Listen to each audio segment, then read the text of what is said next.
Hi friends, తలంతా నొప్పి వస్తుంది. అయితే ఇప్పుడు టీ పెట్టుకుంటున్నా. మీరు ఎలా పెట్టుకుంటారో నేను ఎలా పెడతానో చూడండి. ఇగో ఎప్పుడు మేము ఆరోగ్య పాలు తెస్తాం.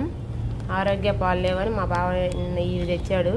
నిన్న సాయంత్రం పొద్దున పెట్టాను, రాత్రి పెట్టాను. ఇక ఇంకా ఉన్నాయి, ఇప్పుడు పెడుతున్నా. ఇంకో టీ పౌడరు, షుగరు. ఇగో గ్లాస్ నీళ్ళు వేడేయని. అదేంటి నల్లగా ఉందనుకుంటున్నారా? తర్వాత చెప్తా. ఇదిగో టీ పౌడర్, షుగర్ వేసాను. ఇప్పుడే వేసుకోవాలి. ఒకరోజు టీ పెట్టి మర్చిపోయినా, బయట ఉన్నాను, మాడిపోయి అట్లా నల్లగా అయింది. ఎంత తోమినే రాల. 3 రోజులు నానబెట్టాను.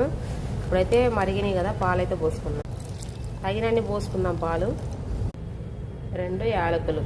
దగ్గు జలుబున్నా తగ్గిద్దండి, అందుకే యాలకులు. చూసారా ఎలా మరుగుతుందో. షుగరు ఫస్టే వేయాలి, తర్వాత వేస్తే పలసన అయిపోతాయి టీ. పాలు కూడా కూలింగ్వి పోయకూడదు. కూలింగ్ పోయిన